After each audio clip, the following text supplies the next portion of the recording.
Hello student, welcome to my YouTube channel learn and teach student. आज के video में हम डिस्कशन करेंगे comparison between air motor and hydraulic motor. मतलब कहने का मतलब है कि एयर मोटर और हाइड्रोलिक मोटर के बीच में जो तुलना है उसको कीजिए। मतलब दोनों के बीच का डिफरेंट बताइए कि आखिर में एयर मोटर बेस्ट है कि हाइड्रोलिक मोटर बेस्ट है। ठीक है, ये जो टॉपिक है डिप्लोमा मैकेनिकल इंजीनियरिंग 6 सेमेस्टर और सब्जेक्ट इंडस्ट्रियल फ्लूइड पावर का है। काफ़ी इंपॉर्टेंट टॉपिक है, हर बार इसी के रिलेटेड एग्जाम में क्वेश्चन पूछती है कि दोनों का कंपेरिजन कीजिए, एयर मोटर और हाइड्रोलिक मोटर का, या फिर एयर मोटर का यहाँ पर डिफिनेशन बताइए, फिर हाइड्रोलिक मोटर का डिफिनेशन बताइए। ठीक है, इस वाले वीडियो में हम दोनों का कंपैरिजन को समझेंगे। ठीक है स्टूडेंट, अगर चैनल में नए आए हुए हैं तो जरूर चैनल को सब्सक्राइब करते हो, अपने दोस्तों के साथ जरूर वीडियो को शेयर कीजिए। चलिए स्टूडेंट, दोनों का हम बीच का कंपैरिजन को समझते हैं कि आखिर में एयर मोटर और हाइड्रोलिक मोटर के बीच का अंतर क्या है, कंपैरिजन क्या है। ठीक है, तो देख सकते हैं सबसे नंबर 1 जो यहाँ पे कंपैरिजन देखने को क्या मिलती है एयर मोटर और हाइड्रोलिक मोटर के बीच। देख सकते हैं ए नंबर में लिखी हुई क्या है कि air motor rotate with the help of compress air. मतलब कहने का मतलब है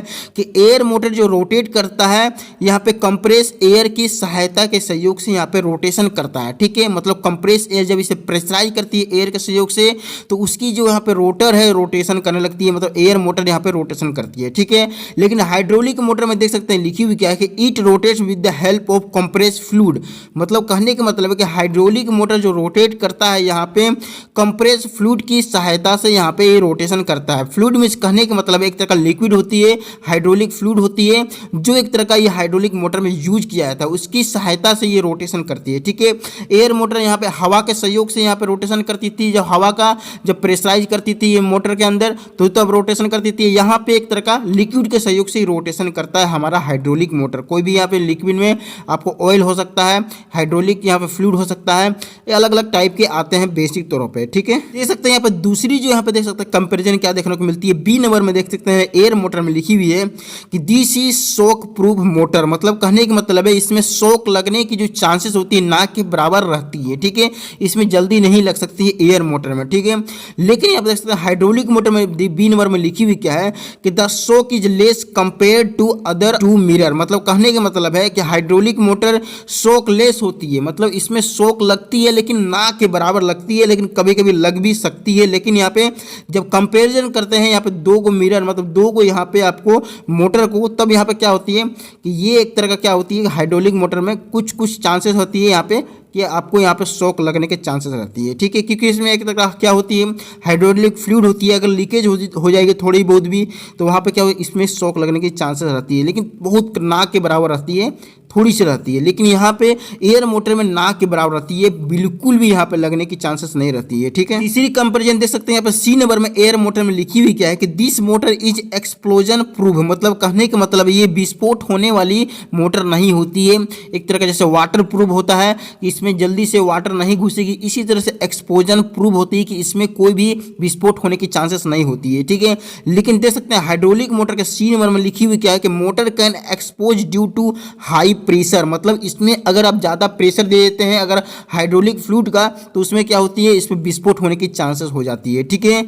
अगर चौथी कंपैरिजन की अगर बात करते हैं तो देख सकते हैं एयर मोटर में डी नंबर में लिखी हुई क्या है कि the power to weight ratio of this motor is low. मतलब कहने का मतलब क्या है कि एयर मोटर की जो शक्ति और भार की अगर बात करते हैं उसकी जो अनुपात होती है काफ़ी कम होती है, क्योंकि ये एक तो क्या होती है एयर से चलने वाली होती है तो इसकी वेट कम हो जाती है और इसकी यहाँ पे पावर या शक्ति है वो भी कम होती है। ठीक है, तो ये चीज़ होती है एयर मोटर में। ठीक है, लेकिन हाइड्रोलिक मोटर की अगर बात करते हैं तो देख सकते हैं किस तरह से यहाँ डी नंबर में लिखी हुई क्या है कि the power to weight ratio of this motor is high. मतलब कहने का मतलब है कि इसकी एक तो शक्ति और जो इसकी भार की अगर बात करते हैं इसकी जो अनुपात होती है काफी ज्यादा होती है यह मोटर, क्योंकि इसके अंदर फिल किया जाता है, भरा जाता है हाइड्रोलिक फ्लूइड को, उसी के सहयोग से ये ऑपरेट होती है, रोटेशन करती है, जिसके कारण इसकी वेट काफी ज्यादा बढ़ भी जाती है और इसकी शक्ति भी बढ़ जाती है। ठीक है, पांचवी और अंतिम कंपेरिजन की अगर बात करते हैं तो देख सकते हैं एयर मोटर में लिखी हुई क्या ई नंबर में कि air motor less are efficient. मतलब कहने का मतलब है एयर मोटर एक तरह का यहाँ पे कम कुशल होती है, इसकी जो